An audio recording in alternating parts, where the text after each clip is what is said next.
Hey guys, Level Cap here. Today I have some huge news for the Battlefield community. DICE has listened and they are rolling back the time to kill changes. For those of you who are unaware of what's been going on with the time to kill situation in Battlefield 5, DICE recently rolled out a back-end patch that adjusted weapon damage values so that time to kill was much slower, making it very similar to Battlefield 1, and a lot of veteran players were very upset by this. And in fact, most of the community came together to unanimously say that they did not like this update. And so today DICE has decided to roll it back. Here's their statement on Reddit. I'm just going to read the whole thing in full as it's kind of important and there's some details in there. Hello Battlefield community. We've committed to giving you an update this week around Battlefield 5's time to kill adjustments as seen in last Friday's letter to the community. After rolling out those changes last week, we've listened to your feedback, reviewed our statistical data, and have made the decision to return to the original time to kill values seen at launch. Our intent with the time to kill changes was to see if we could evolve the Battlefield 5 experience and make it more enjoyable for new players, while also making sure the Battlefield vets have a choice with the more core experience suiting their preferred playstyle.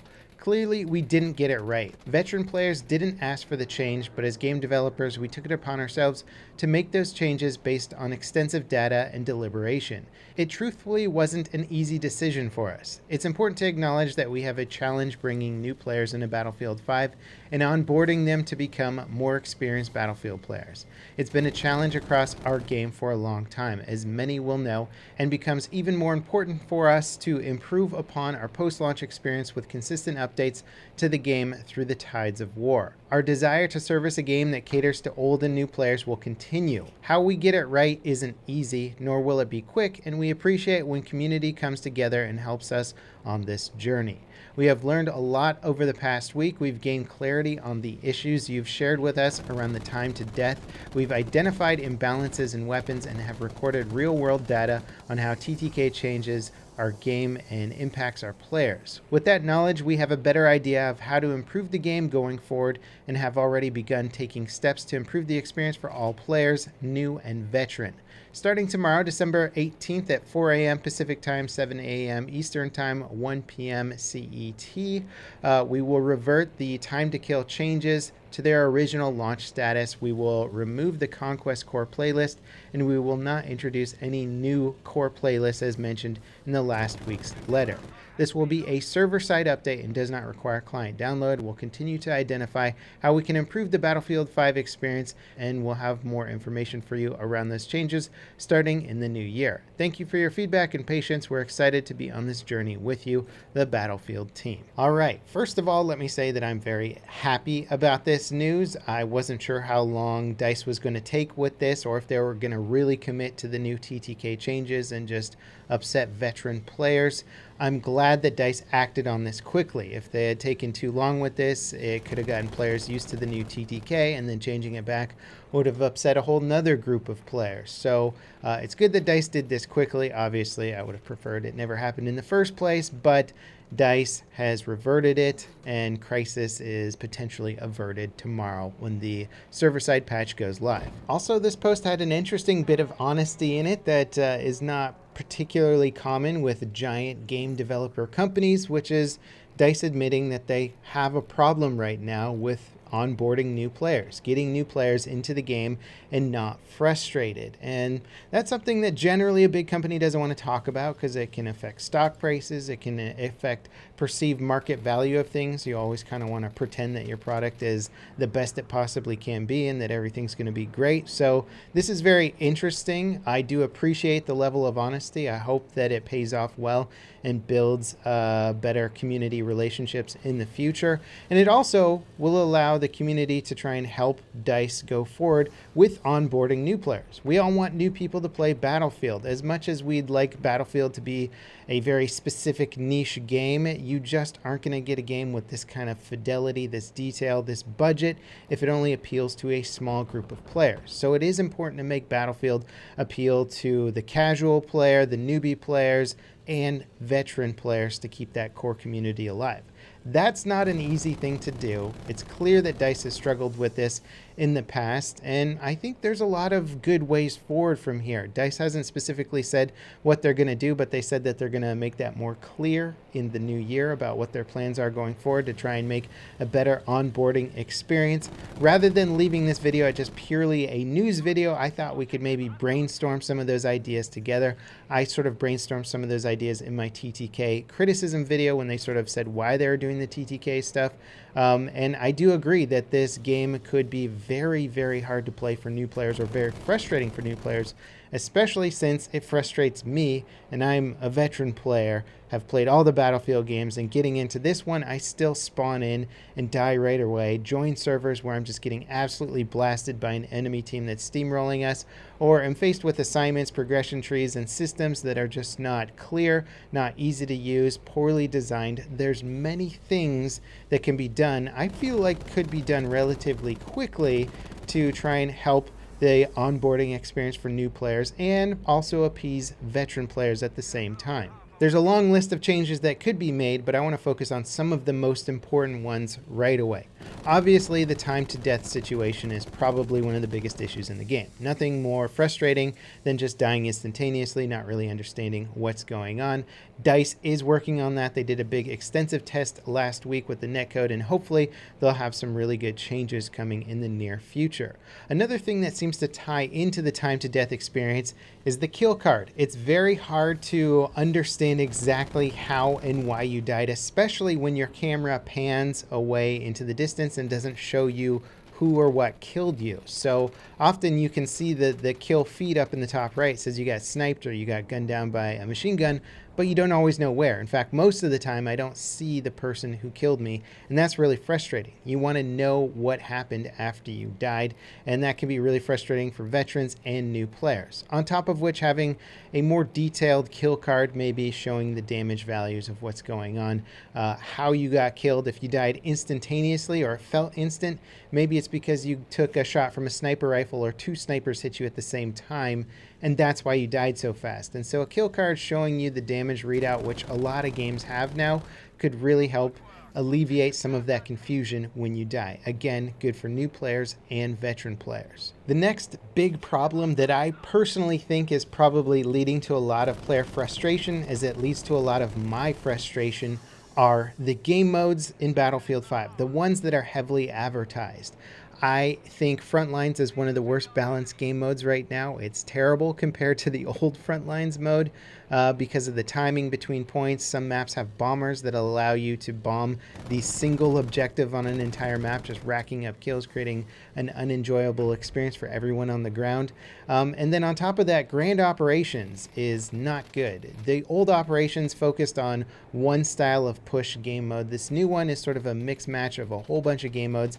And when I was trying to complete my Grand Operations assignment from the Tides of War progression tree, it became very clear to me that so many players, so many casual players, do not understand how the game mode works or have very little interest in actually trying to win a game of Grand Operations. And that's very frustrating if you have a small percentage of the player base that understands how to play, wants to play the objective, and the rest of players are not doing that.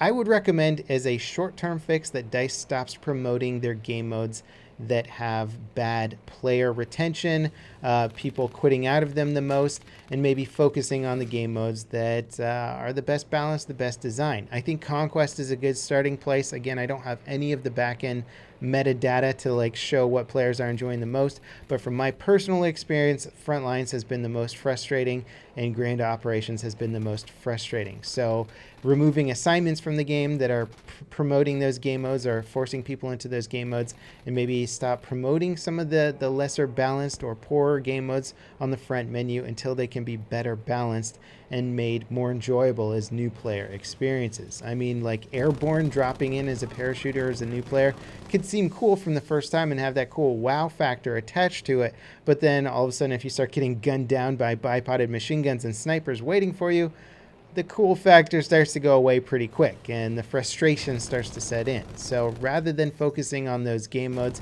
let's focus on something that's tried and tested. Conquest works really well in Battlefield 5. Let's focus on that for a while and refine the other game modes so that they're not as frustrating for novice players. The next thing on the list is something that Battlefield hasn't always had, but I think is starting to become expected from a big AAA title more and more, and it's something that Battlefield has not done particularly well with in Battlefield 5, and that's because it's kind of a new area for them, but it's the progression system. Company coin, cosmetics, unlocking things. Terrible balance at the beginning of the game. They seem to have fixed some of the company coin issues, but still, even now, I've only bought one cosmetic items, and I've got well over 100 hours into the game right now because I haven't been able to get enough company coin to unlock all my weapons and all my vehicles. There's still guns and vehicles that I need to rank up and progress with before I'm willing to spend like 8,000 company coin on some skin for something. You know, the company coin, the skins in this game cost a lot of company coin. DICE has set it up in a way where it just doesn't seem like you're going to be able to make much progress playing the game, especially casually, getting some cool cosmetic items for things. DICE has got the makings of a progression system here, but they just really need to finesse it into something that's more accessible for not only the casual player, but for the veteran player. Again, like I said, I haven't spent anything on cosmetics yet because it doesn't make sense to if I want to unlock and progress other items in the game. On top of which, the assignment system is hard to use, hard to access. It's not intuitive. And unfortunately, all the weapon assignments have to be activated, where in previous Battlefield games, it would constantly track your weapon progress and you would get a mastery dog tag after you got 500 kills with a gun. Now, if I want to unlock cool new skins for a gun, I have to make sure that I have those assignments activated before I join a round. Assuming that I even know what kind of map or situation I'm going to be in, I have to pick an assignment for a gun that may be garbage for the game mode that I'm joining into. I think assignments need to be able to either be swapped out from in-game mode, or maybe the weapon assignments should always be active so players are constantly accomplishing things, unlocking new things, and getting cool rewards that will make them feel good and happy about their progress in a game mode. The last thing on the list feels kind of like beating a dead horse here, but it is probably one of the top issues, and that has been the massive change with the spotting system and player visibility. DICE has upped the graphics in Battlefield 5 considerably. It looks very realistic at times, which is very cool and excellent for marketing and trailers, but seeing other players is incredibly difficult. This is frustrating for veterans and novice players. If you can just go prone in a dark area, hide in some bushes, and get an easy kill from just camping, it's going to be very frustrating, especially since there's so many players in this game. It's going to happen a lot, and it happens all the time to me. DICE needs to make player visibility a top priority right now. There's a few suggestions I have for improving this. One would just be a general filter over soldier models to try and make them contrast a little bit more with their environment. Like I've been running around on Devastation, and there's just dark areas in there where the environment is as dark as the soldiers are, and you cannot make them out or distinguish them from the background unless they move. It's absolutely ridiculous. So why not a filter on them that brightens them up a little bit? Just something to make them pop out a little bit. Sure, it might look slightly less realistic, but again, we have to strike a good balance between realism and gameplay. On top of that, because there's no spotting mechanics in the game, which a lot of people like and think is cool, but it is also one of the top contributors to this level of frustration and not understanding where players are, I think giving the scout class or the recon class the ability to Q spot and making the spotting scope something that they always have, kind of like the syringe with the medic, where if you hit Q, it pops up the spotting scope and you spot people with it. Like just giving one class that ability to increase the amount of spotting that's going on might make the game that much easier to understand, especially for novice players. I love the idea of this being the first Battlefield game without spotting and the concept behind it, but with the increased in graphical fidelity and the complete obliteration of spotting, aside from like, you know, the occasional spotting scope, it gets very difficult, and I think DICE could dial back just a little bit to make the game more inviting for new players, especially if that's a big issue that they're having. I certainly wouldn't mind it as a veteran player. Anyway, guys, let me know what you think of my changes in the video description. Loadout will be coming out tomorrow. I just felt like I had to get this news video out since it's so important, and I'll see you next time. This is Level Cap, signing out.